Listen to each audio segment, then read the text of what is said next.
On this episode of Carnage, we're gonna fire up Dad's ute, I promise.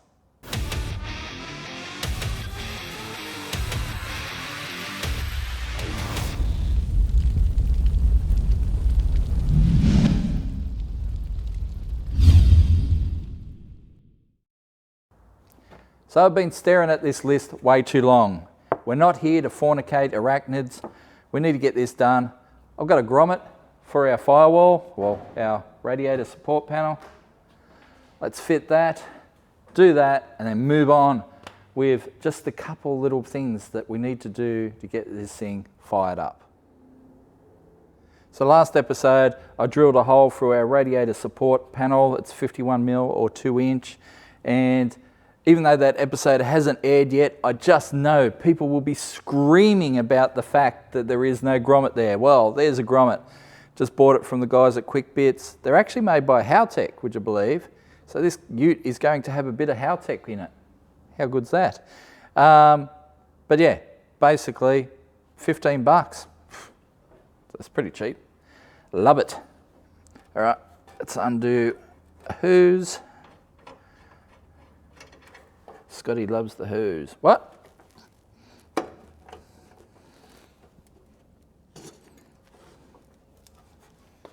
So you may be wondering why I've got some tape on this line. That's because I've set it up, that's going to be the top hose. So that's the one that comes out of the transmission. So out of the transmission, into the top of the cooler, out the bottom, and then back into the transmission via the other line. So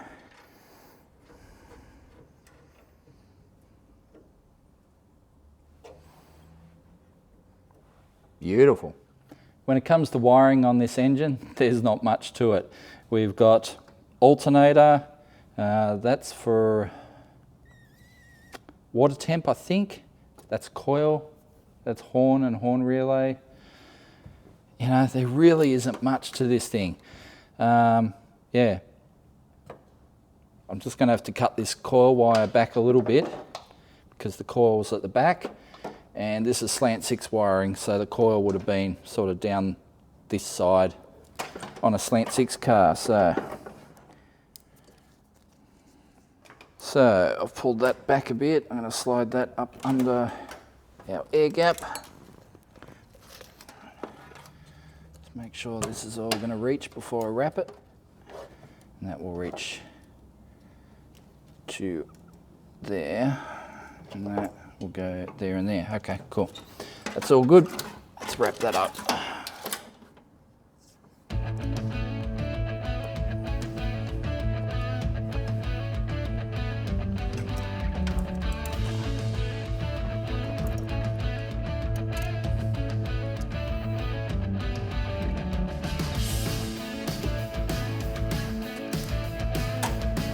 Alright, so that one's for the coil when that comes.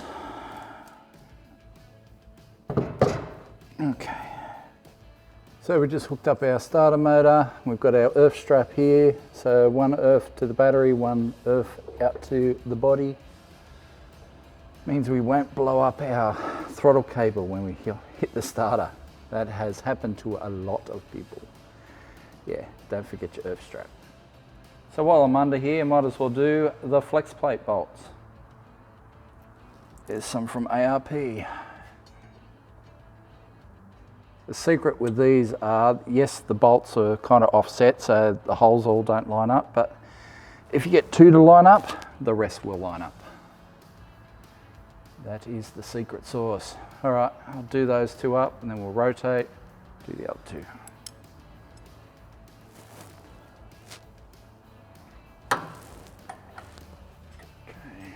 You.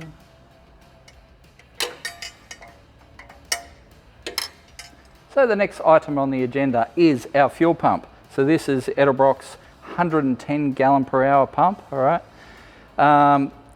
Using this pump, I don't have to use an external regulator. So it's straight fuel line to carby, fire up, she'll run 110 gallons per hour.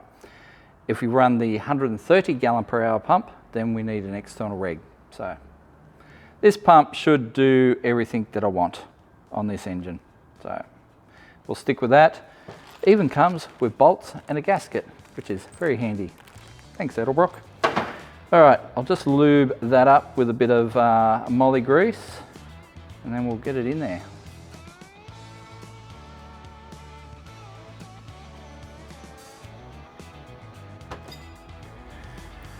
And up we go.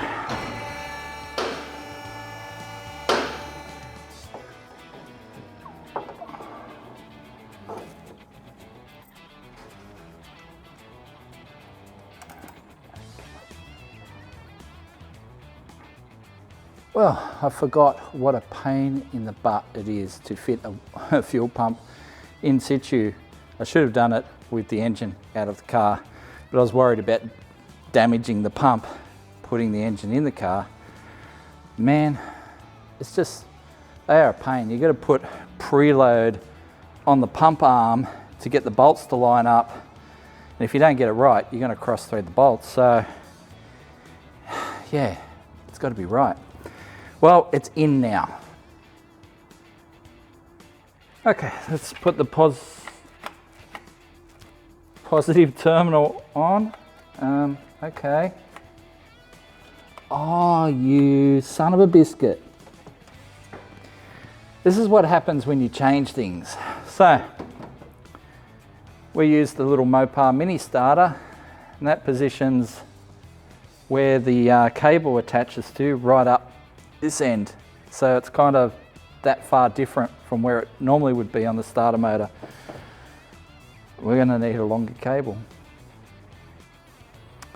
Back to super cheap we go. Click and collect.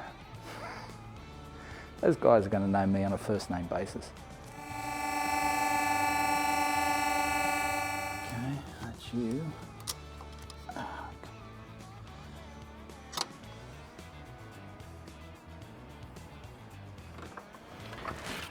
Success.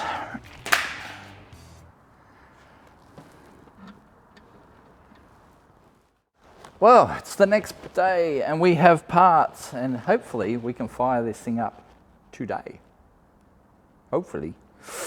All right, longer cable, carby studs, coil mount, coil. We'll talk about that later. But yeah. All right, let's get some of this stuff on. Tell me you've given up on the budget without telling me you've given up on the budget. ARP carby studs.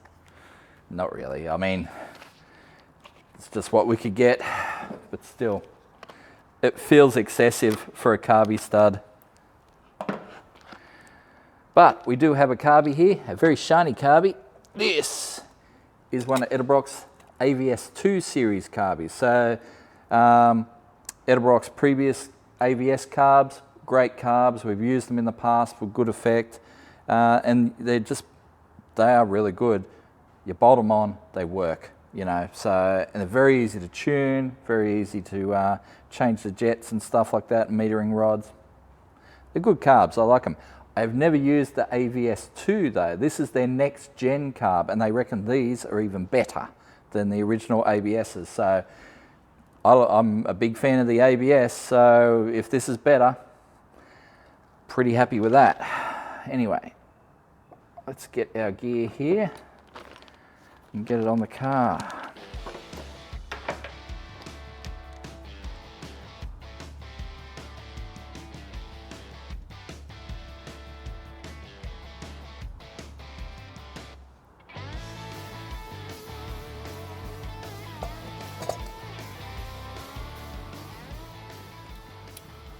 Very nice. It's always good working with quality parts.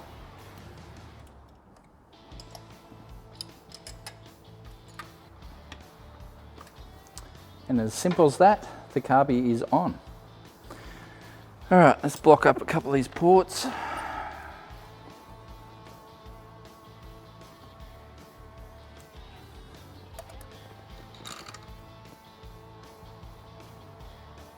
And before I forget, there's a little plug that needs to go in the back of the carby, just there. Okay.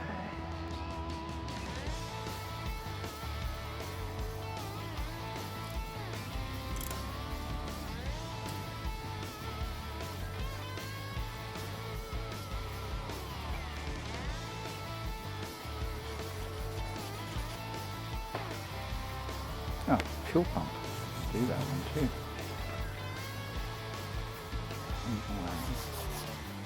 Cool, we're getting there.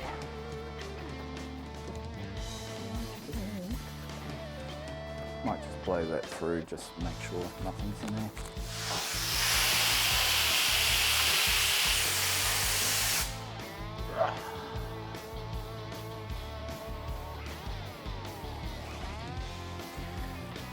You're just going to expect it now, aren't you? Hassan, jump!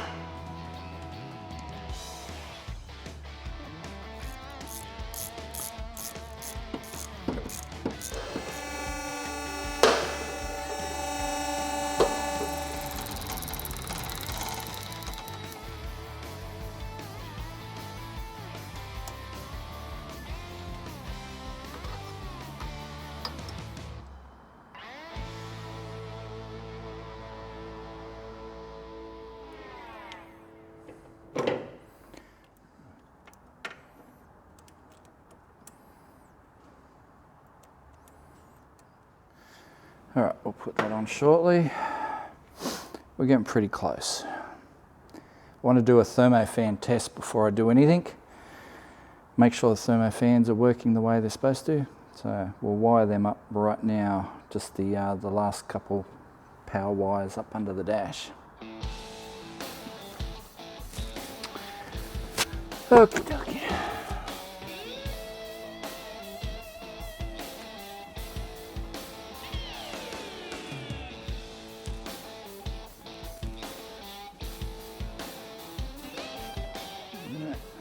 So it's been a long time since I've had this car running, and so I'm just working out some of the power issues it has right now. It has 2 fuses under the dash.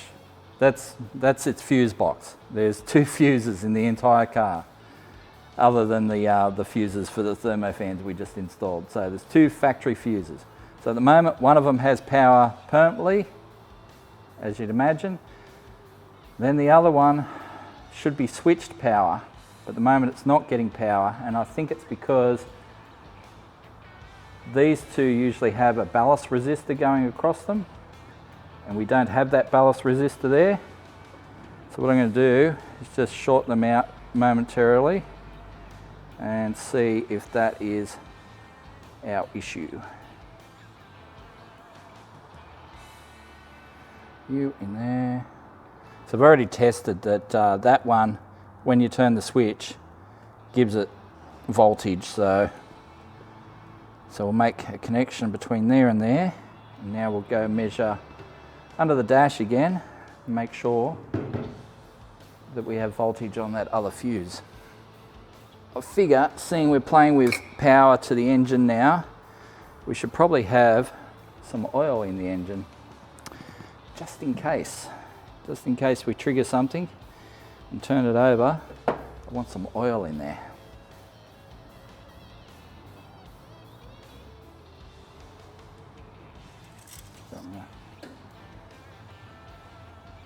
It's full.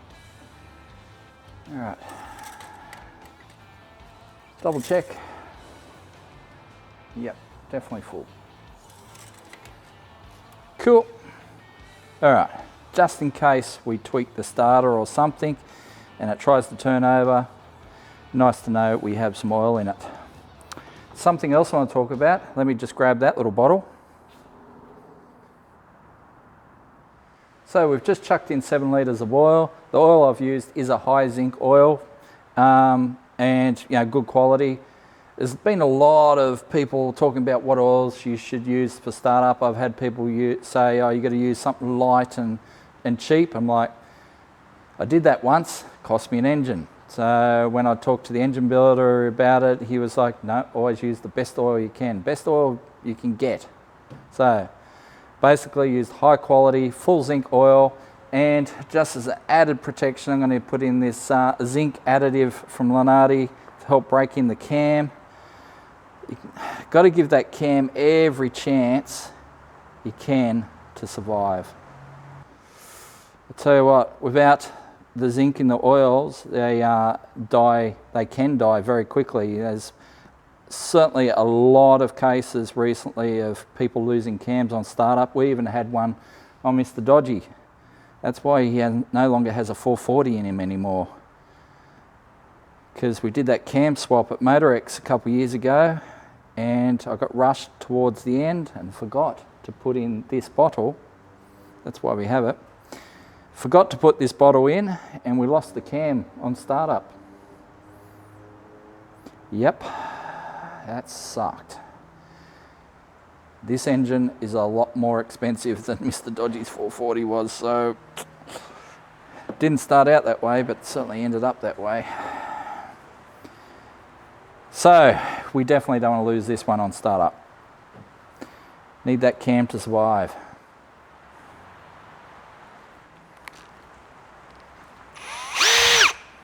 So what I'm going to do is spin the oil pump up. We've just dropped a bunch of oil in it, but none of that oil is throughout the motor yet. So it's probably a good idea to at least have it throughout the motor, and that way if we do happen to trigger the starter motor, there's oil and it's not going to kill anything. So we've got our hexagonal oil pump shaft drive there, and that slides just down. I can get my eyes in. Down into the oil pump, and then we rotate it around, and that will pump oil all through the motor. We'll be able to see it producing pressure on the gauge. So let's spin it up.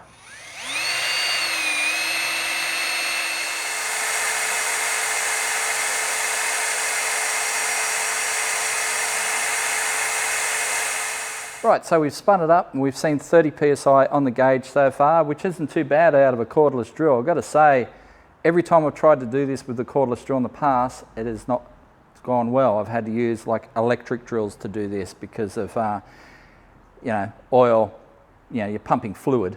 So, but little Ryobi is doing the trick, especially with a big battery on there. So what I'm going to do now is rotate the engine, because we haven't got the oil up to the rockers yet. And to do that, the cam holes have to align.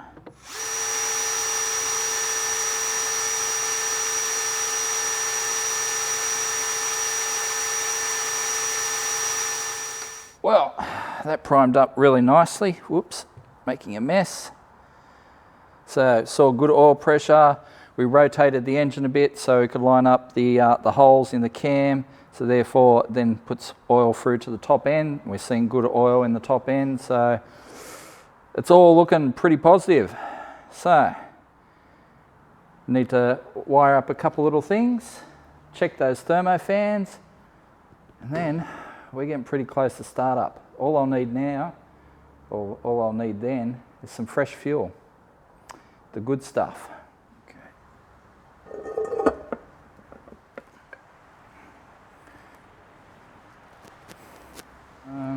Carby is done, linkage is not, so leads, kick down cable, linkages, coolant.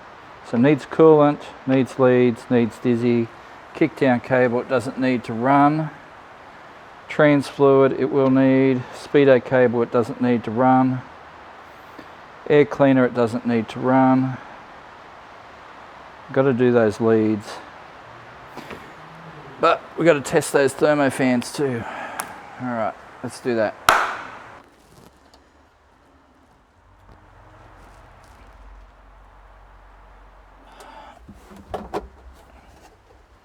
So I have wired up the fan controller unit, and a few people, actually a lot of people, have been asking about this fan unit, the controller, and it is this Davies Craig part number 0445. That's what you're looking for. So many people have messaged me about this, so I figure I'll give them a shout out because it is a good unit. I'm really digging it. I'm really glad Matt put me onto that because yeah, it's perfect for a staged dual fan setup. So what the go is, it runs both fans, it runs them staged. I haven't set up the thermatic control of it yet, although it is all there is a preset setup in there already. So you can set it up that the engine will run up to temperature and the thermatic switch will cut in and cut your fans in. Or we even have an override switch. So as long as the ignition is on, so let's do that. Ignition on, all right? Obviously not starting. Can hit the key if you want. Does work. Anyway, so we can hit the key and then I'll flick the switch. This is the override switch.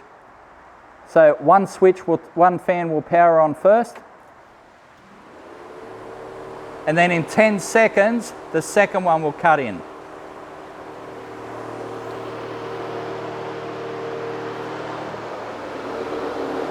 Oh, so much air. That is cool. So yeah, that one cut in first and then that one. But wow. You can feel the power of it. It's awesome. All right, that works. Then if I hit the key, all turns off. If I go to accessories, does that power it up? No, not if the accessories. Oh no, yep, there it goes, accessories. Well, there you go. All right, sometimes it takes the control unit a few seconds just to power up originally. So, you know, when you first hit it with power, the lights aren't going to come on immediately. It's going to be like a 1, 2, 3 power. So don't freak out if you hook power to yours and it doesn't light up immediately. It takes a few seconds. But once it's on, it's on. And it works great. Test thermofans. Done. Then we've got our Dizzy has to go in. Obviously our oil pump drive, Dizzy, leads. So what I'll do is I'll plop the Dizzy in the hole without the oil pump drive. We'll do the leads because I've got to cut and crimp them to size. And then before we fire this thing up, I'm going to prime the oil system again, make sure it is fully primed, ready to go, and then hit it with fresh fuel and fire it up.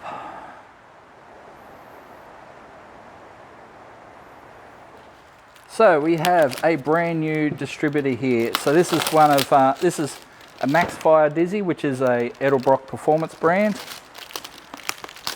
Just continuing our theme of Edelbrock stuff. So this is a drop-in, ready to run Dizzy basically. So doesn't require an external control box or unit. It's all built in.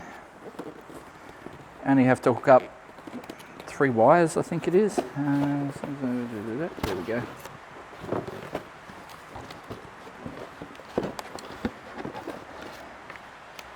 Okay. Our instructions.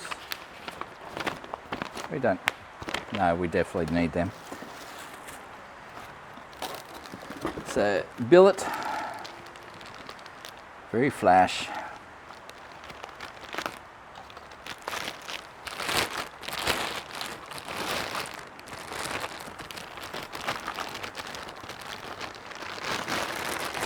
I have the power. Yeah. So, as you would expect, small block Chrysler Dizzy has just a spade at the bottom. It's either in or it's 180 degrees out. It's the way it is. It's a good system, I like it. It's a lot easier than Chevys and Fords. Alright, there's the other hardware that comes with it. Also comes with some different springs to adjust the advance, even some little bushes to adjust the advance and advance curve. So they're a good unit, like I said. You can adjust the advance curve, you can adjust when the advance weights throw out. They give you some guides there, what springs to use to adjust the curve to where you want it to be. So I have to sit down and read that later. In the meantime though, we're going to install it and then set up our leads so we can cut and terminate our leads to where we need them.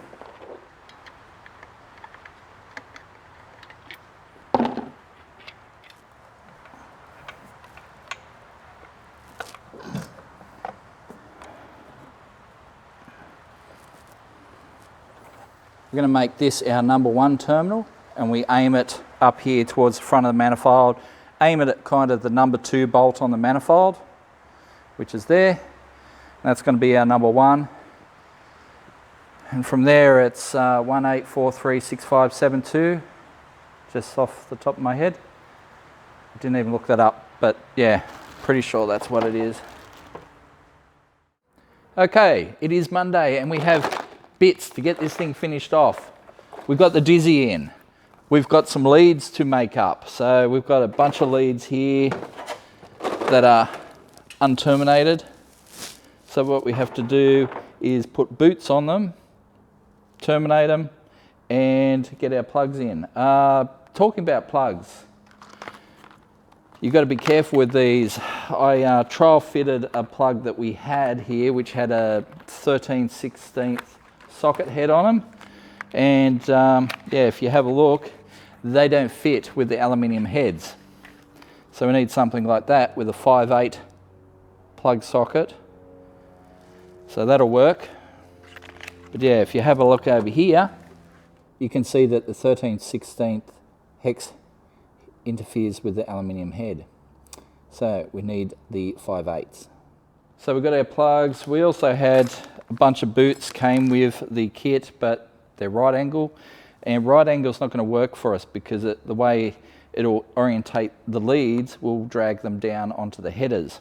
So we need straight spark boots, which we didn't have until this morning. So grab them from Vic Speed Pro. We're going to terminate them. We have crimpers here, good crimpers, and we'll cut these to size, make them fit the way we want them to fit. Around. All right, we'll throw a plug in there so we can get it perfectly right. I'll just get some anti-seize so we don't gall the threads in the head.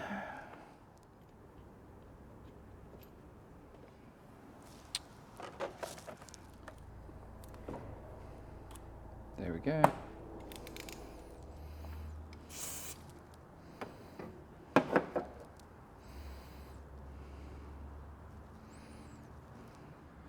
As you can see, the boots are real fun to push down over the leads, but you'll get there.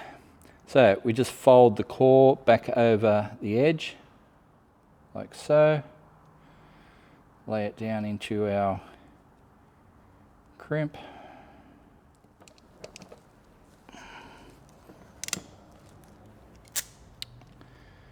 Okay, there we have it. It's not going anywhere.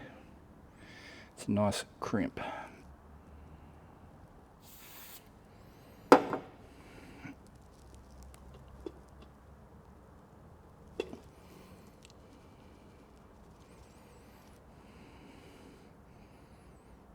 Okay, so now we can push that, click, onto our plug.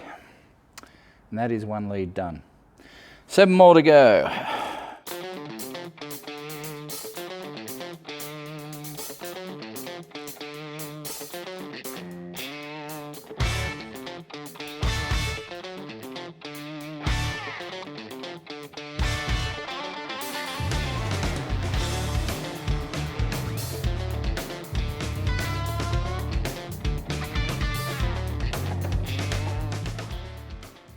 There we have it.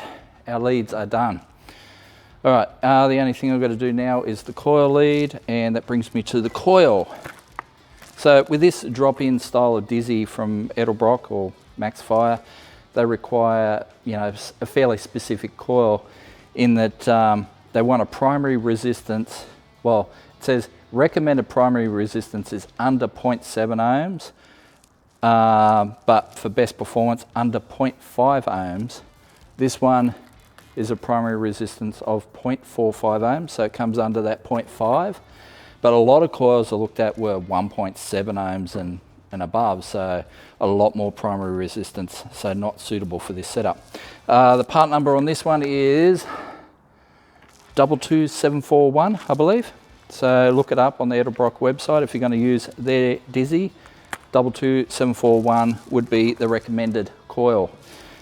So we've got a coil bracket there as well. We'll mount that up in a sec. Get this ready. We're going to fire this thing up today.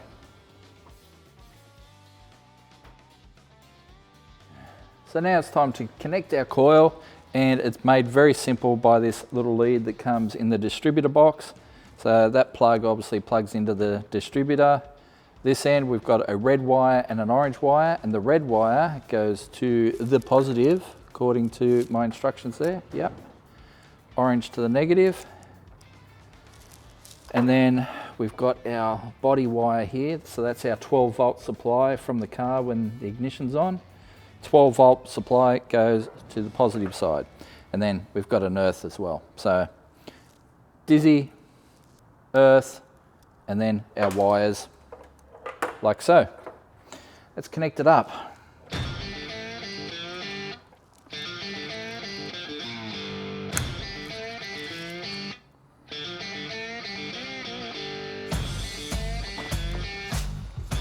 Click. We're getting close now. These coil plugs, spark plugs.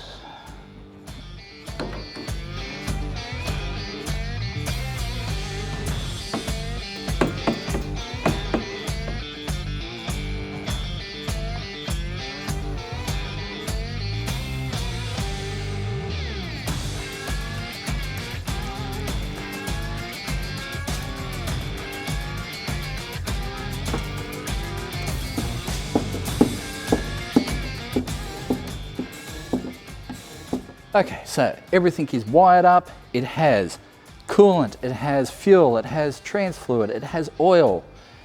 We are pretty much ready to go. What I'm going to do is prime the oil system one last time. We'll prime it up, then we'll drop in our oil pump drive. We'll lube it up, drop it in, Dizzy in, then it's party time. All right, let's make sure we've got some oil pressure again.